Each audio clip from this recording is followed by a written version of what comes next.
Good evening. It is Tuesday, December 2nd at 10:09 p.m. A little technical glitch. If it notified you that I went live and then I didn't, that was my fault. Hope you're doing well this evening.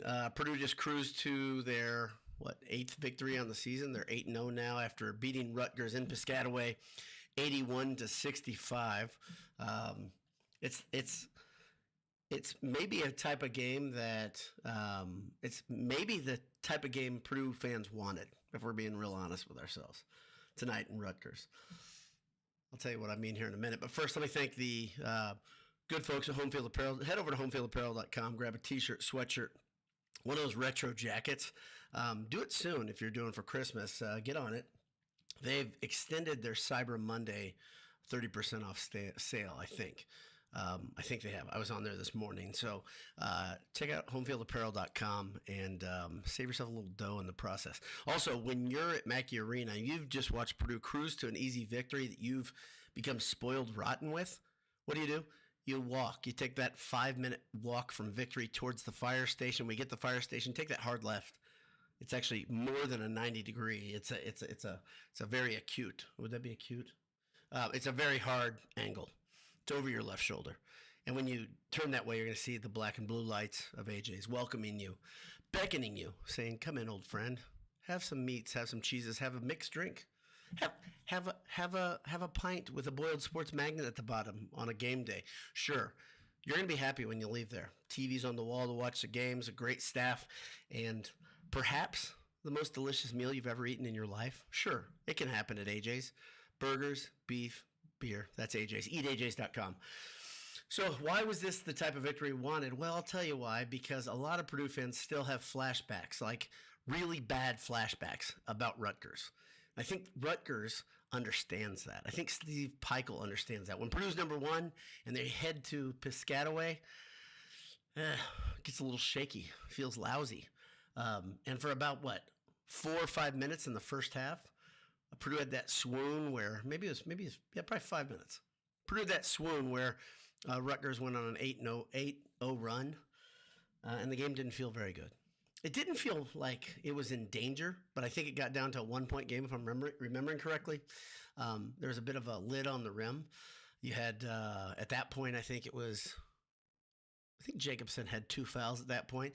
Shortly after, Clough got his second foul.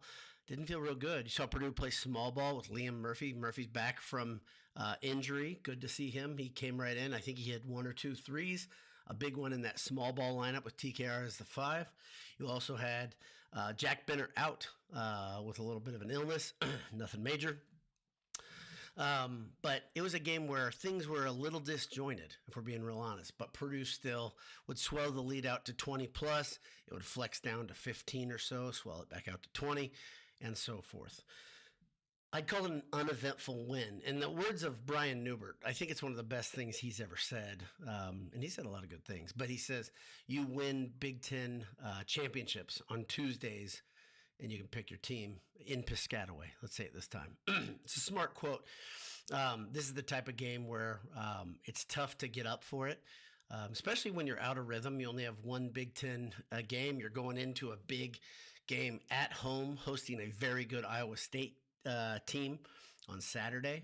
And before that, you got to play a Rutgers team. It's not as good as they were in previous years.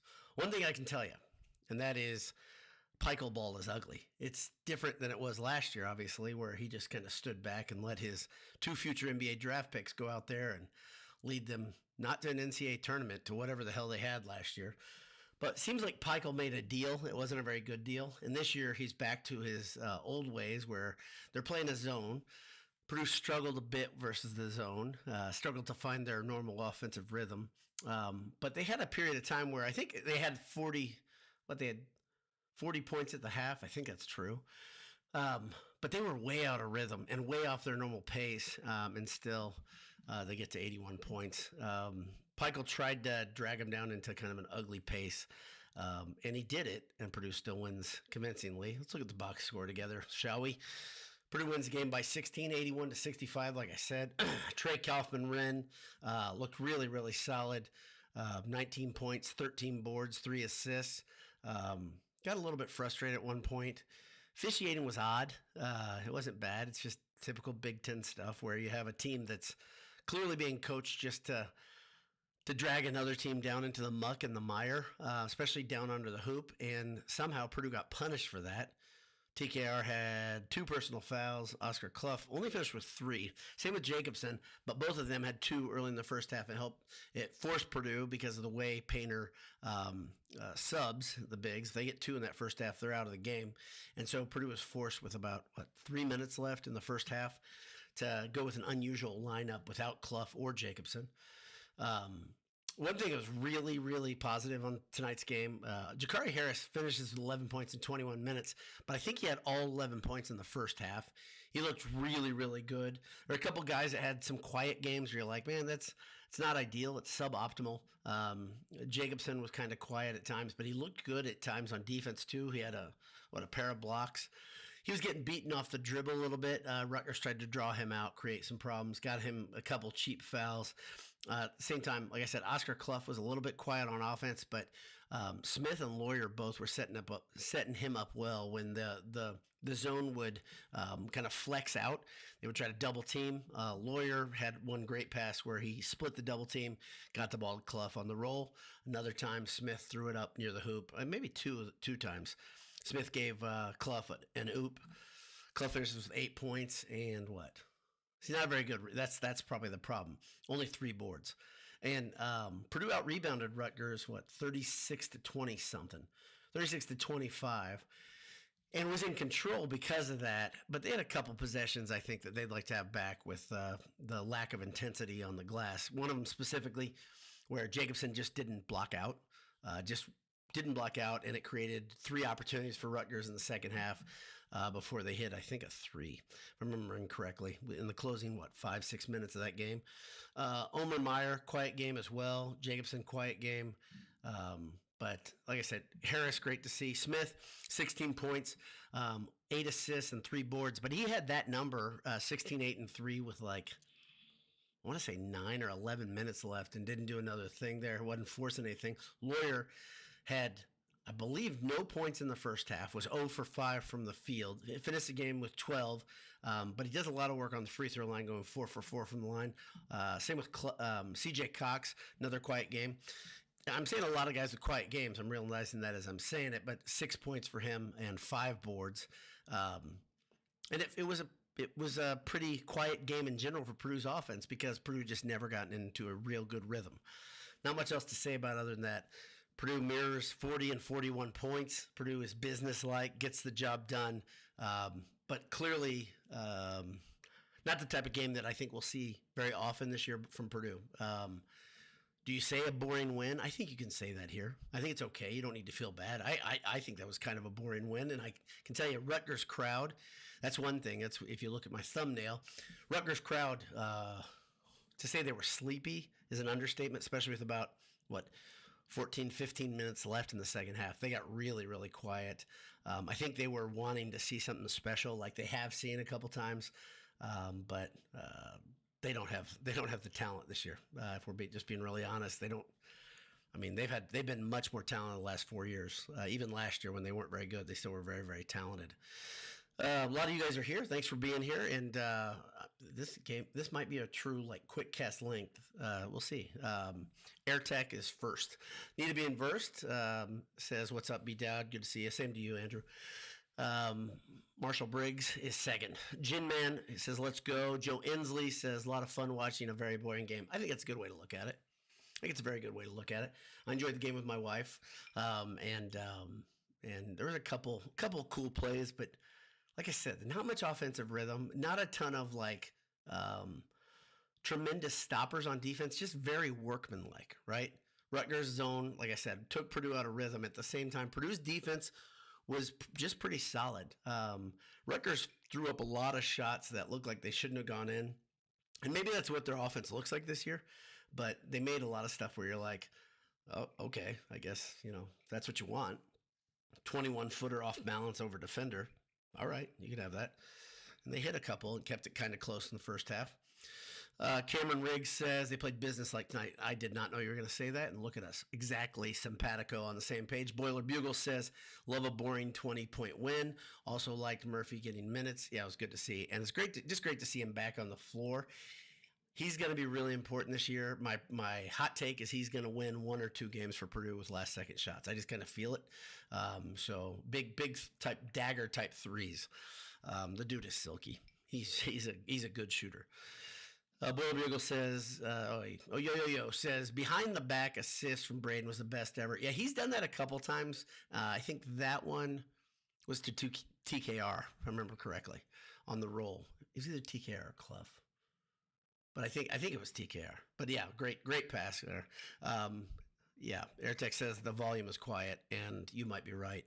So if it's real quiet, I got to do some adjustments. I tried to do something to take out the gain because I thought my mic was picking up things I didn't like it whenever I'd raise my voice. Let me see. I'll turn it up here a little bit. Maybe that'll help a little. Hope that helps for everybody out there. Hope it doesn't blow your eardrums out. But yes, it's probably a little quiet. I apologize. When you're a one-man tech and broadcasting team, and you're not really good at either, stuff like this will happen some nights. But I tried to make it better, and in doing so, I made it worse. So my apologies to everybody out there. Hope you can deal with it, and I'll try to make it better on my end afterwards. Let's see. Joe Bear says, good win. Roadies are tough to get in the Big Ten. Agreed. Zachary Welch says, Jakari looks more confident. I love seeing Omar getting some press break practice at the end of the game. Yeah, Omar Meyer is going to be really, really good. He did a couple things where he kind of he had the defender on a string. When he starts doing that, when he draws in that contact at the top of the key, gets the person on their heels, that's when he usually goes to work. And a couple times, I think he drew a foul on one of them. Another time, I thought of a jingle on the fly.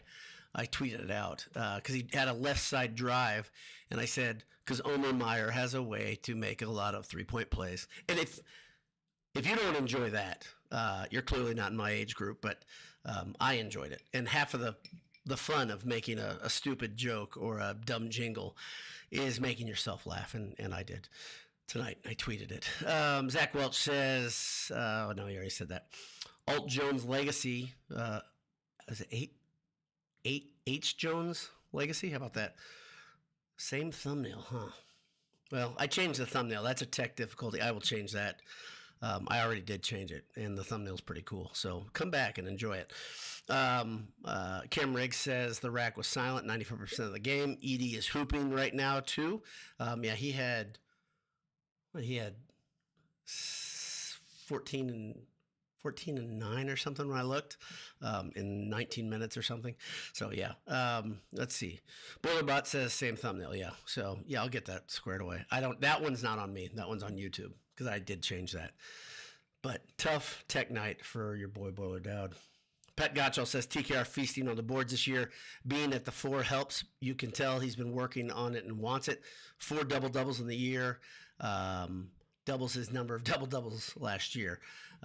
Really quickly. And his aggressiveness on the boards is noteworthy. It's much different than last year, no doubt. Christina KV says the thumbnail isn't correct for this video. It shows, I'm telling you, I changed that. So I don't know what to do about that. Motor City Boiler says over-under was 146.5. Final score was 146.